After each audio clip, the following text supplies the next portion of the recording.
title, so I think that will work. It's got X burnout. Okay, so here we go. Live on Facebook, apparently. Let me just check. So we are live, and we've got a great, amazing guest today. Fantastic guest, and her name is Natalia Saldarriaga. How do you say it, Natalia? It's hard for you to say. I know Saldarriaga. You have to roll the R. I should know how to roll the R's because I'm Greek. Oh, born in the UK, but my parents are Greek and they have rolling R's, but I can't say it. Saldarriaga. It's hard to say because it's long. Saldarriaga. I don't know. There you go. Yeah. So anyway, welcome, Natalia. Let me introduce you briefly. So welcome to Mic Drops Up Close. On this show, we talk to amazing entrepreneurs that give so much value, and so my listeners can actually get a lot of value from. And you have certainly got that. You are who I would say the burnout queen. People might be wondering what the hell that is about. What is he saying? But you are an amazing entrepreneur. You've been through quite a lot of things in your life. You started experiencing exhaustion about 7 years ago, and you're practically paralyzed, weren't you, through it? And you literally you know about 5 languages, and maybe telling me that you had to relearn how to talk almost. It's quite intense, isn't it? You're Colombian. You lived in many places. I think it's 5 different countries: Paris, Canada, the United States, the Philippines, France. You live now in Paris, don't you? Yeah. And you are absolutely passionate about what you do now. And for me, this is actually probably coming at the right time. Like last night, I had about 3 hours sleep. If people look at my timeline, they'll see what has happened. You are a burnout specialist, actually, for entrepreneurs that are doing so much. So could you just briefly introduce yourself? Because, you could do it better than me easily, especially when I'm not tired. So there you go. Welcome, Natalie. Thank you, Michael. So happy to be here with you in live. Oh my God. This is my first live ever. Well, actually, I don't speak 5. I speak 3 languages. But okay. 5 countries. That's burnout queen. Oh my goodness. Yeah, kind of. I went through a serious burnout because I was working in a consulting company. And so I was working like crazy. So I used to work 12, 15 hours per day. I started working in this consulting company 2012. And I was a project manager, and I was coordinating energy projects, like renewable energy projects. It was very interesting, but it was a very competitive environment. I had big clients like European Commission, World Bank, and I used to deal with big consulting companies, but I was not having a healthy life at all. So like you were telling us, you slept 3 hours last night. That's what that was mostly, what I used to sleep, like 4 or 5 hours, not more like, not more than that. So I was not having a healthy life. I was working like crazy. I was like always getting out to entertain clients. I was working 12, 15 hours per day. I was not eating, barely sleeping, and always working. I was married to my career and to nothing else. So I was constantly traveling as well. So I had this successful international career, the Colombian who's there in Europe between Paris and Brussels and works with the European Commission, yes, but without a healthy life at all. So I completely abandoned myself. And the thing is that at that time, my family was having a hard time in Colombia because they had health problems. So my father went through 3 strokes. He was recovering from his strokes. His stroke. My sister had she has autoimmune disease. Yes. It's lupus. I don't know if you know lupus. Yes. Yeah, we do. Yeah. It's horrible.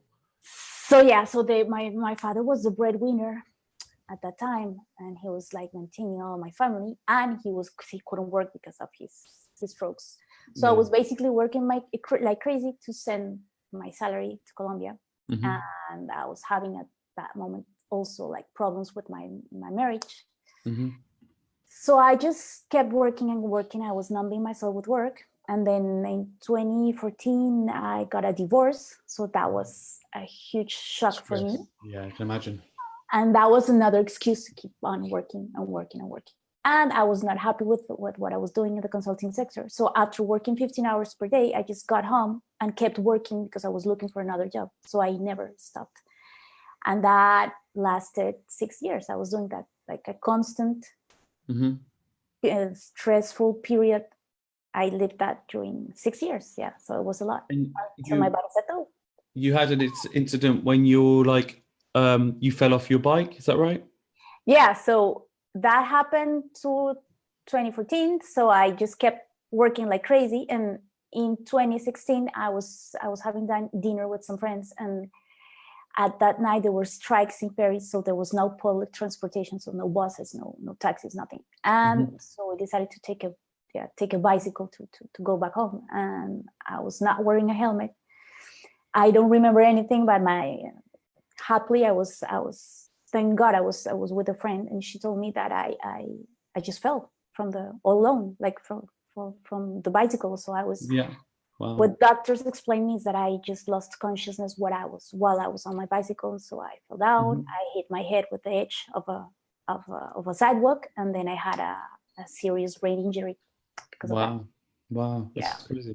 I actually had a similar thing, but when I was a child, and I was riding downhill, because we live on hills where we live, where we lived, Malvern Hills, and we used to race. It was a race like downhill, and I was winning, pedaling downhill, and I looked behind me to see how far I was ahead, and I hit the curb. Ow. And I went flying, and literally just I banged my head. It was really, really bad. It was, I can't remember anything, but a lorry almost ran me over, and the guy from the lorry picked me up from the hospital and so on. And I cannot remember anything. My dad, though, that was a new bike. My dad, was so angry, sad and shocked, but angry. He took it out on the bike and he threw away my bike, which was mangled anyway. He just threw it away, and I was upset about that. When I was like, but I was only a child, but yeah, I've actually had a similar incident. Wow, that in common. Can't remember anything about it. It's crazy, but without digressing, which I just did, you obviously found that was a turning point for you, and you needed to do something that was different, and that would get you back on track. And how did you fall in line to become a burnout specialist, and then teach yourself and go through what you needed to go through in terms of growth to get to where you are now as a specialist? Well, actually, I had to start again, like my life. I had to, after the accident, when I woke up in the hospital, I realized I couldn't speak any language, for example. I understood. Memory, I understood what they were saying to me, but I lost my 3 languages. So I had to learn again my 3 languages. I had to learn again basic things, the alphabet, adding, subtracting, multiplying. Like, it's crazy, isn't it? Everything started again. So it was like life's telling me, you have no more excuses not to take care of yourself. Your perfect excuse was your job. You have no more job. I mean, you can't work anymore. So you have to take care of yourself. Your perfect excuse was to send money to your family. It's over. Now you have to take care of yourself. So that's where everything started. And then when I told my story to neurologists, they told me, oh, okay, you are exhausted. Actually, you fainted while you were on the bicycle because you were exhausted. Because look at this type of life you've been like living. So they told me you are having an extreme burnout. And I said, okay, burnout, I know the word, but what is that? I didn't even understand that I was going through all the symptoms of a burnout. I was in a complete denial. So at the end, when I recovered all my skills and everything, I said, okay, what is this burnout? And then I started researching, and I found that almost 70% of women suffer from a burnout. And I started researching, what is a burnout? What are the symptoms of a burnout? Why does that happen? Does this happen more to women than to men? And that's how everything started. And I said, wow, we all go through this, and we don't even we don't even understand. We're like in this vicious circle all the time. We are destroying ourselves. So that's how I think started. Yeah, that's crazy.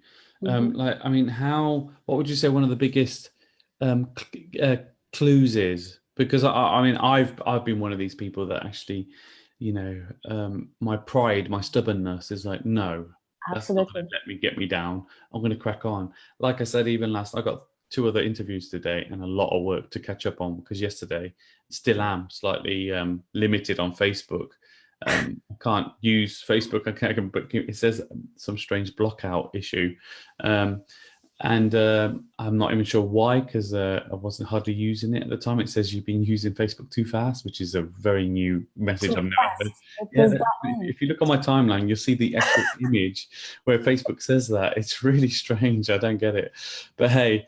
So I'm blocked out. I can't even do some of my work because some of the work actually requires me connecting to Facebook, you know, parts of Facebook to connect with ManyChat, which is chatbots and stuff like that. So I'm stuck on that, which is really frustrating. But maybe it's you know, with the lack of sleep last night, maybe it's a good excuse to just try and have a bit more after my. I know. Yeah. The universe is talking to you, like, get something. Maybe it is, but the truth is here. People are. I mean, I see it in property. I see it in marketing, the industries that I'm in, and people, you know, they're going out there. They're working really, really hard. And yes, there's people that have got there to a stage where they've systemized everything and they're in a great place and they're very happy. But even those people, I see them, you know, when those systems start failing, or you know, people are on holiday, staff are on holiday, you know, and they might not be used to it, and they feel burnout. Or you might have, like what I have in my life, it's a severely disabled child, might not sleep well, or you might have normal children that don't sleep well, and that can just take a grind on you. So what is your advice in terms of, I mean, obviously we know the very obvious advice, you know, take time out, stop doing what you can do, but what happens if you need to because of work? You know, you've got no choice. What kind of tools and tips could you advise people? Like, the first one is to listen to your body, like observe yourself, like don't ignore the symptoms. I mean, because what I used to do is, like, if I had a headache, I said, okay, I'm just going to take a pill and or a painkiller and I'm going to keep working. Oh, I had this back pain. Oh, okay, I'm going to take a painkiller and that's it. And no, this is not normal. I mean, I think that we get like used to live like in a dramatic situation or in a painful situation, and that's not normal. I mean, we normalize what it's not normal. That's true. That is very true. So that's the thing. I think that would be step number one. Like, don't ignore the red flags that your body's showing you, because that's why they're there. Yes. That's why your body's talking to you. Yeah, and that makes a lot of sense, actually. We all do it though, don't we? We all do like ignore the obvious stuff. I mean, I think another example is, like, even like me, I've put on weight and I lose weight, I put on weight, and part of that is stress, you know. You know, for instance, I lost 2 stone in 6 weeks through in a challenge, and I was really my mindset was in the right place. I've put on some of that back on because, you know, we had some bad news and I got more stressed about one of my children, and it really threw me off track. And I think it's very easy for people to say, like, well, if you really care, you would just do it. Or if you really wanted to, you would just do it. Or if you really, you know, it's not always that simple. I mean, it's always a challenge. And I think it's a challenge to even be good to yourself. And that's something that we need to sort of, I believe we all need to make it habitual to be good to ourselves. You know, the way we talk to ourselves in our heads, the way we feed our bodies, fuel it, you know, everything. I mean, we all need to learn to be good for ourselves in business, you know. So I mean, what would you say about you know, maybe techniques, if there are any that you deal with, for people to be a bit more, you know, caring to themselves a little bit more, you know? I think what I did, for example, was telling myself a different story. Okay. Like, I changed the narrative in my head, because I was completely, like, I felt when I had this burnout and this accident, I said, oh my goodness, I'm never going to find a job again. Who's gonna hire a girl that had a burnout, that didn't know how to deal with responsibilities and with timelines and with and she hit her head, so she doesn't have the same abilities she used to have. She has a broken brain. So I was seeing myself as this girl, like alone, comparing myself with others. Like, look, they have this perfect life, they have this perfect relationship, they have the job of their dreams, and here I am, all alone, divorced, with a broken brain, burnt out. What am I going to do about myself? So I decided to change that story I was telling myself. I said, wow, I decided to see the positive, like, look, all that you've gone through and all that you have achieved. Yeah. So that was the first step. I started loving myself. That I completely agree with you. Like, you have to love yourself and to tell yourself a different story and perceive yourself differently. And that changes everything. I mean, it's crazy because you're in a very powerful job, working in the European Commission, the World Bank, and so on. And, for you to get there, you obviously knew what you were doing. And to even have that self-talk in your head is how powerful, burnout, depression, all the hits of negativity, and how powerful that can be, because this is the thing, a lot of people in business can be very successful, but everyone is susceptible, no matter what level you are, to have a complete breakdown, a burnout, and yet many people don't see it coming. It's there. I had it when my son was made disabled. That was really bad. I literally physically couldn't get out of bed. It wasn't straight away. It kind of hit me after. It was like I was trying to, be the stable, the strong man, father, husband in the family, and still try and work and so on. Very difficult. And then someone crashed into the side of my car, and I was driving in a straight line, wasn't going anywhere, and that was it. That was the trigger point, and it threw me into a deep depression. I could not move out of the car. Eventually, when I opened the door, the lady actually drove off. When I opened the door, my legs were like, I couldn't walk. I just fell to the ground. I had pins and needles in my feet. It was a very weird experience. And it wasn't a bad crash. It hit my wheel, wrote the car off, but it wasn't, it wasn't like that was not the reason. Yeah, it wasn't. No, that's my point. It wasn't like the car was like complete, wreck. It was like they hit my wheels. It bent a few things that made it not really reasonable to fix, no matter what the car was. It was a nice car, actually, BMW at the time. And I just had a complete breakdown, and I went into a cocoon, and literally that's pretty much where things went really downhill for me for quite a while. So I can understand the breakdown and burnout, which is why I wanted you on the show. I think it's really important. People watching this, maybe they don't even realize, but it's there, it's lurking, and if you're doing a lot, and even women balance a lot with, I see it with my wife, she's amazing. I mean, here I am, trying to push my business, trying to get back on track after several years, and it's all effort. Everything you do in business is effort. You do, build websites for people, do chatbots for people, I'm doing funnels and landing pages, you name it, and everything lead generation. I'm constantly working. Yesterday, I was on the computer all day, literally balancing. I was there from the morning right away till bloody 1 in the morning. And then I couldn't sleep for 2 hours, probably because I was on the computer for so long. But I had to kind of catch up with things that have happened around tech playing up, and me being exhausted, which is part of the problem. Is it's an endless circle. You're exhausted, you try and do stuff. That's the thing. Yeah. It's a vicious circle, and you don't even know you're there. Exactly. And I know how to control myself better now. This is a stint for me. This is just a couple of days. I know, like most people in normal jobs, they have a lot of deadlines to do. This is what it is for me. But in the past, it would totally, it was something that could potentially, throw me into a real, burnout. But I know, I'm aware how these things can creep up on you, and a lot of people watching might not know themselves. Stacey Lee just wrote, "We all fall, but we eventually come back up fighting stronger." Yeah, that's true, but some, unfortunately, Stacey, don't.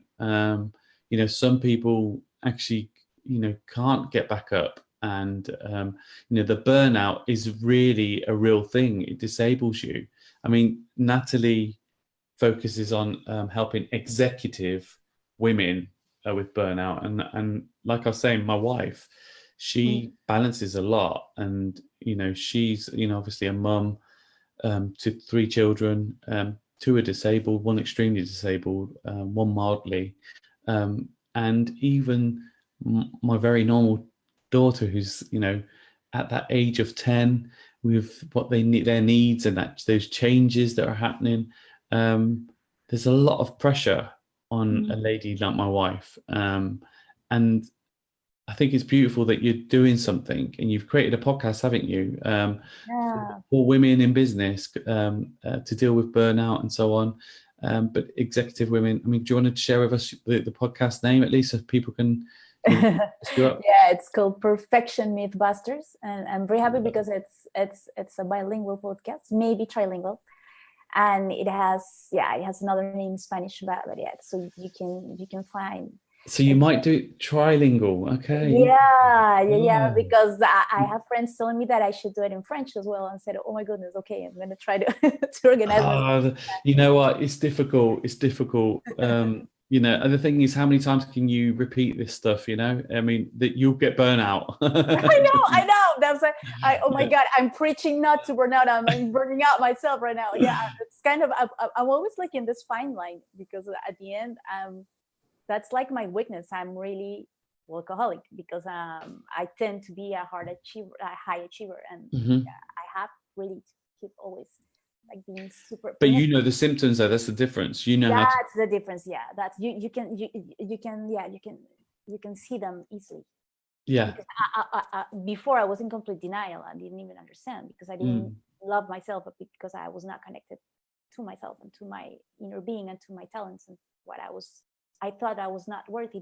That's why my podcast is called Perfection Mythbusters, because I was trying to be always perfect, and I was married to my career because I wanted that positive feedback from the outwards. I mean, from people outside of me, because I didn't have it within me. When I learned to love myself and to have this positive feedback from me, from the inner me, it changed everything. And that happens when you're not perfect, because nothing happens you can't learn in perfection land. It's impossible. So, I mean, just for the audience that will be watching this event live or on replay, I mean, it's quite early, but I'm sure people are getting up ready for work and so on. Just be careful you don't get burnout, But I just want to get up close and personal, as we do with mic drops, up close. And I want to ask you about what it meant to you, how it affected you, because you had 2 years of therapy. The neurologist said to you this was all about burnout, not the bang on the head. It was literally what was going on and how much you were taking on, and how it affected you in your life, with your children or your husband, and the family. I say children, I'm not even sure if you've got children. I didn't actually find out. I didn't think you did. Yeah, but family around you, your husband. You mentioned that your relationship broke down. How was that? How was that? Maybe there's something you might say that people might recognize. How did it start affecting you in the marriage? While I was having my burnout. Yes. Yeah, it was. I was not communicating at all with my husband at the time. I was just working. I just had time for my work. And I knew I was having trouble with my husband, but the thing is that I didn't want to face it. So I was using my work as a perfect excuse not to face what I needed to face, not to deal with what I needed to deal with, which was communicating with my husband. I was completely ignoring him. I was like, listen, I have to work. I have to send money to Colombia. Sorry. And I was just ignoring it. And yeah, and that was a big problem. It's like, don't ignore the people around you, because you're not only hurting yourself, you're hurting the people, your family as well. It's like, this is not only about you, it's about the people around you. Yeah. And So yeah, the symptoms of burnout. uh, What I mean, you what had, did I have? yeah. Migraines, like digestive problems. I was not hungry at all. Insomnia. I had I don't know how you say that in English, like a lumbago. I don't know. It's like a pain, like On a the back. back pain on the Yeah. back. Yeah. And there was, for example, one day that I couldn't move. I actually, I couldn't. My husband had to help me. He needed to help me, like, put on my pants, because Yeah. I couldn't move because That's of the lumbago thing. That's huge, because my wife's gone through exactly the same thing. Yeah, exactly the same thing. She couldn't move and had to help her back pain. We put it down to It's incredible. having a disabled child, but I mean, it happens even when we've got carers. So it probably is stress with her as well, bless her. You know, it's crazy, but that, you know, the body, it it can affect us in so many ways that you don't think are logical. You know, through you know, people don't always put, you know, stress down to back pain. You know, not normally anyway. You know, headaches maybe. Not normally. Yeah, yeah. So, I so had everything. I had every symptom, like migraines, headaches. Even my period yeah, was not regular, yeah, because I was stressed, because I was yeah, burning out. yeah, Incredible how yeah. your body speaks, and you And women need to know ignore this. it. They need to know those symptoms. They need Yeah. to know that these, and men actually, to educate men even. You know, it's. I know your podcast is aimed at executive, you know, women with burnout, but actually, it's probably a good idea, you know, for you to tap in with people in other podcasts, you know, that are men like this one here, so men can be listening in and listen to the, you know, the importance of this, because it's not a small thing. It's huge, and people think burnout, I'll just relax a little bit, but they don't realize you can actually have a complete proper breakdown. It can really paralyze people. I think um, that's what people need to be educated about, and a lot of people don't realize that, you know. So I mean, that's crazy, what you went through, and to, you know, to forget how to communicate, and having to learn words, understanding them. That's just unbelievable. You know, it really is such an amazing story, and you know, for you to go, you know, go through that and make it your superpower now, and want to and embrace that period of your life to educate women and better their lives is really commendable. So thank you for that, Natalie. That's really. I'm not going to say the surname. I'm going to say Natalia. That beginning. Do you know, it's really bad because, you know, there's been a couple of podcasts where I'm trying to say the surname, and it's like, oh yeah, It's but hard to hey, pronounce. yeah, Yeah. it's hard. Do you know what though? I have a rule on Mic Drops Up Close. I do not edit. I do not edit. It's going to be as it is. As it is. Oh my I'm not goodness. going to pretend to be some slick podcaster. You know, it is raw, true, proper conversations. You know, we're not messing around here. This is what real life's about. You know, if I mess up, I mess up. You know, but yes, I will learn it. Saldarriaga. Muy bien. Close. Yes. Close. Was that close? You're close. Okay, that was close. Okay, we're getting Saldarriaga. there. We're getting there. Yeah. Yeah. So yeah, I mean, what would you say that people, you know, it doesn't have to be women, but people in business could do to help themselves, you know, better deal with burnout, or better still, prevent burnout? Are there things that you suggest, that like meditation? And a lot of people don't do meditation, or, you know, exercise, and the stuff that I'm just thinking offhand. I'm not an expert, but I mean, are there certain things that you found that were very beneficial? You know, even food, you know, that you could share with people that maybe they could start as a routine to help them along their way? Well, I changed completely my routine. For example, in the morning, I don't look at this. I don't Yeah. touch social media. I don't touch a cell phone. It's very, very, yeah. I'd like to, like, take time for myself. So I meditate a little bit, or I do some workout. I do something that I like to do. And that's the only that's the only advice. It's do something you like to do. Like take at least 10 minutes for yourself. If you like to dance, then dance. If you like to run, then go running. It's something that you like to do that makes you happy. That's Just nice. do that once a day. And it's 10 minutes. Come on. Yeah. You have 10 minutes. I mean, yeah, you're right. You're right. 10 minutes. I love to dance salsa. So I take, if I'm really stressed out, if I'm really like freaking out, I just take my favorite salsa song and I just play it. That's it. And I play and I dance and play my song, and that's it. 3 minutes. That's it. I got my friend Alexandro Prusain saying "oui" and "hola," Colombia, and he's putting the flag up and everything like that. Viva Colombia! Lumbar pain, which is English. I'm trying to say it with a Colombian accent. Lumbar pain. Like I thought he was going to write. He was writing something in Colombian. He's put sitting too much. We've got by my friend Panayotis Evangelio. He's from Cyprus, and Adam Lazarou.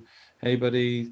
And Robert McFern, another property investor. Savas watching. There's quite a few people watching. Stacey Lee, Wow. Goshen Patul. Early birds watching. Stephen Fry. Goshen Patul.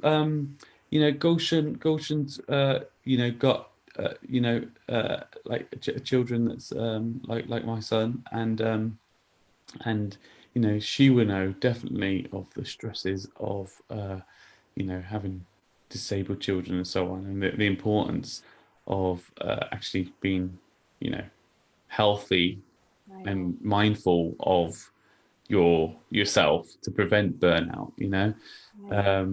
So no, it's crazy. I mean, I wish we didn't have it, but in this world, would you say that there's a lot more noise? Like you said, you stopped watching your phone. I must admit, I'm pretty addicted to that. And I mean, even when Facebook say you've been using that feature too fast, maybe they're trying to tell me something as well. Get off the bloody Facebook. Get off. Here I am, and I'm live streaming from Zoom to Facebook. It's quite funny actually, but yeah, no, I've been forced to just not use it as much. So today I probably will just completely come off it. And I've got a couple of interviews. I'll do the similar thing with a Zoom, and then come off it, and hopefully come out of Facebook jail from using it too fast. Very strange. I don't know. It's a new one for me. We really need to figure out what that means. Too fast. Well, I don't know. I actually think it could well be because I've got. It could well be. I might be wrong. Because there's three of us on a. That we just launched a company, and a couple of the people have been out inviting friends of theirs into the group that we got on Facebook. And I guess because the page was created by myself and a couple of people are adding it in, and different people, maybe it's adding too many between us as a collective. I'm just guessing now. I haven't got a clue. Maybe that was adding people, but you can't just add them. They've got to agree to it. So that's how it works with groups now. They've got to be agreed. So I can't see why that would be the case. But I really don't know. It's really odd. Maybe Facebook just thinks I use Facebook too fast. I don't know. Really odd. Explain us. It's a new one to me. I've never heard of it. I've never heard. Stephen Fryer says, "Hey Mike, high fives." I've got Stacey. Social media has taken over. She's right. Unfortunately, I'm in social media as a business, and it has taken over, which is why I'm on the computer a lot. And it's true. It's really true. And I think it's there's massive benefits you can get from using the digital platforms like like Facebook and so on, and LinkedIn and Instagram and Twitter, whatever you want to use. But it's really true. We need to stay connected with ourselves as human beings, because the reality is blue light and so on from the screens can keep your brains erratic and not from functioning as they should. And I think we need to all connect definitely a bit more with nature, and do it a little bit more. Like you said, even if you spent 10 minutes just doing something what you'd like to do, I think another 10 minutes wouldn't kill if we spent that, in the garden, something. I know. Just barefoot on the garden. That's yeah, it. but yeah, Barefoot on the garden. Yeah. It's And crazy, isn't it? We get so caught by it. The phone will beep and you go to it, or someone's trying to get a hold of you, and it's crazy. It really is crazy. It's like I mean, you could be doing, you could be, I mean, I see it all the time, health professionals, in health and fitness on Facebook all the time. And Mm, actually health and fitness is not just about being, growing a company, and sharing the physical aspects of a gym, for instance, um, but also about connecting with nature and getting back to being healthy in the mind. And I think it's really important. I've never been an advocate of being on platform, consistently, with, like putting it out there like 10 times a day or on 5, 6, 7 different platforms. I never teach that in my own mentorship group either, because I just don't think, yes, you might get more reach and so on, but I don't think it's something you can put proper effort in. You can leverage, I believe in leveraging, like filtering out audio for podcasts and putting out videos you put out earlier at different times. That's that's it. You that that's program your, that's yeah. good. That can help you have a bit more presence in more platforms. But to go out there constantly on different platforms, just to get seen, for business, for personal life, I don't think it's worth it. I personally, and I'm in that business. I don't think it's Well, worth I it. mean, too. And it's Yeah. not. I mean, you produce for content for social media, but you don't have to consume social media Yes. like in the Exactly. same the same way you produce for it. No, you're just producing Yeah. value for your audience through social Yes. media. That doesn't mean you have to consume social media 24 hours a day. Yeah. Definitely. You're absolutely right. Absolutely. Definitely. So, yeah. Allegro puts look forward to connecting, Natalia. He's a really great guy, by the way, Alejandro. I keep saying Allegro, Alejandro. Um, Hi, Alexandro. one of the things he's writing here, one of the things I do is to change screen colors to more reddish rather than bluish. That's true. Oh, It does okay. help. You can do the settings, and you can do that in the notifications area, on your phone, and you can do it in your screen options to, Cool. to do it in, I think it's called night mode. Um, so you can definitely do that. It's definitely useful. So what else would you say is another bit of advice? Is there any other advice you'd say for people that could help them with burnout? I mean, I know you specifically target women. What No, kind of but it's advice? useful for everyone. It is useful for everybody, but yeah, I Yeah. mean, it's really important in business as well to have a niche, and so Mm. you've got that, so that we know the power of that and the importance of that. So in terms of like, that's your podcast niche, and it's really important, definitely. So I get that.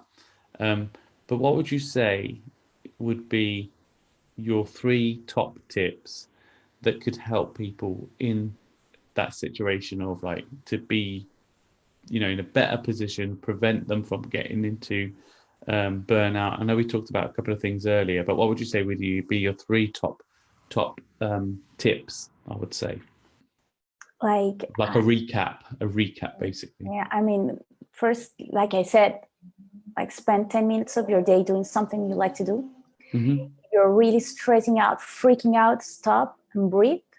You can take 2 minutes to breathe. Like, breathe, just 2 minutes. Just concentrate on that, on your breath, on how your stomach moves in Hmm. and out. Only 2 minutes. And then don't ignore their symptoms and ask for help. Like, reach out, reach out someone, because it's not normal to have a headache or not to sleep or to have a back pain or things like Hmm. that. Like, don't ignore the symptoms and talk about it to someone, because it's happening to you. And it's something that's very important to understand, that it's that burnout doesn't happen just suddenly. It's Hmm. something that is insidious, that it's progressive, and it's not because, for example, that what happened to you in the car, like you couldn't even move. Hmm. That didn't happen just there because of the accident. That was something that was being progressive, like little symptom after little symptom after little Hmm. symptom. And that's why we have to check out on what symptoms we're having in order to prevent this horrible catastrophe that's going to happen in the future, because it's going to happen. Your Yeah, body's going to speak. I So was in careful denial. with that. Oh, Yeah, completely. I know. I was in denial as well. I Completely. didn't think I was. I mean, obviously, I was stressed and upset and depressed with what happened to my son. It was very early days, but I was almost like, the trigger didn't happen. I was in denial, and it took. I think it was the 26th of September in 2012, and my son was born on the 18th of May. So it was between May and the 26th of September that I was depressed. It affected me business-wise and everything like that. But I was trying to be strong for the whole family, and it was that accident on the September from the 18th that triggered it completely. It really just threw me massively, and it's never really been completely the same since. In terms of like, obviously it would never be the same because you've got a different life now, if that makes sense, with the situation with a disabled child. But for people like yourself, it was not the same because your life changed in terms of your business, your mindset, your marriage fell apart, but it wasn't working, and that was a nice opportunity. Not nice, horrible at the time, but it's giving you a nice opportunity to start afresh, and be who you need to be. For me, the accident was a gift. Like, thank you, life, for putting me like on the wall that way, because that was the only way I was going to understand that I needed to change the way I was living. Otherwise, I would be right now in Brussels working like crazy. I know. I wouldn't have understood that if they didn't take that away from me. I mean, like, life took my languages away from me. My passion was language, speaking different languages. How long ago was it you were working in the European Commission, the World Bank, and so on? Was it many years? I was working. I was working 7 years. 7 years. But how long ago was it when the last time you worked there?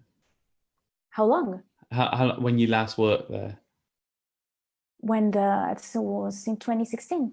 2016. The last time you got out. I was just about to say you got out at the right time because of Brexit, at least. Yeah. I was like, I remember what happened in 2016. It's like the Brexit.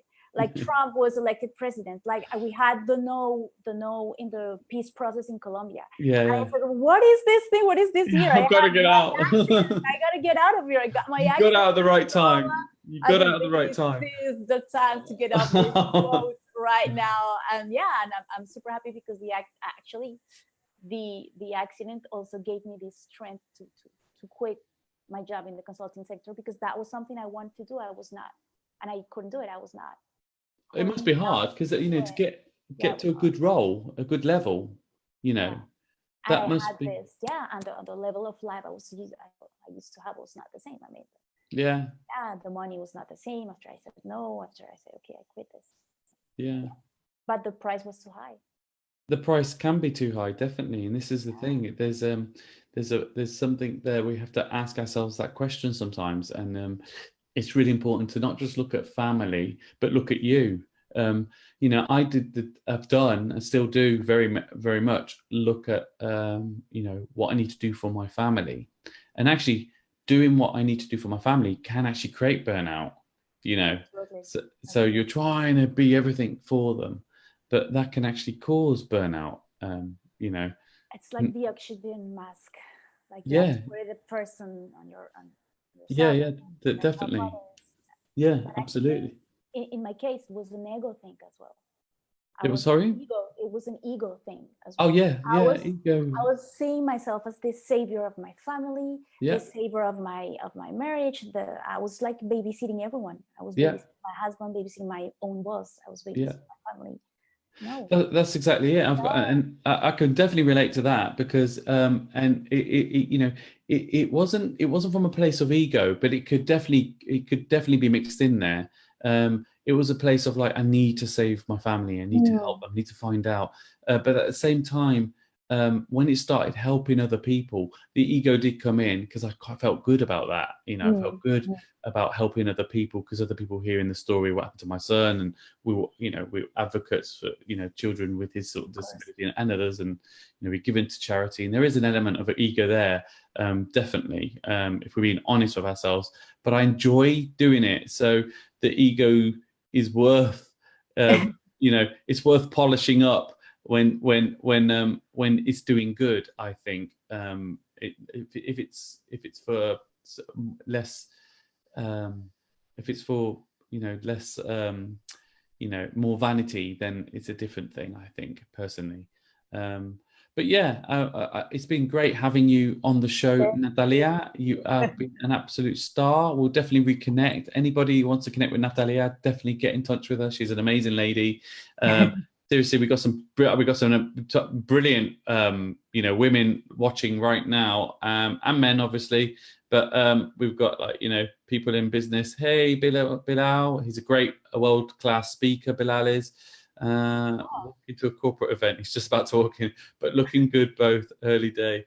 So again, people are working hard. We've got Jay Dillian, a really great guy. Interviewed him recently.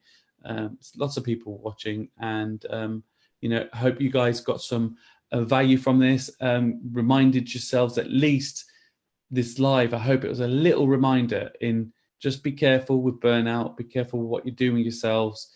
If you need to reach out to someone at Natalia to find out how you can help yourself if you are feeling the symptoms of burnout, reach out to her. She's got a great podcast, worth connecting and listening to. Personally, I'm going to get my wife onto it. I'll sneak in as well, even though it's kind of like aimed at, yeah, I'll sneak in as well. But thank you, Natalia. It's been a pleasure having you on Mic Drops Up Close. We really appreciate it. You like that? You take care. All the best, and we'll speak very, very soon. Thank you.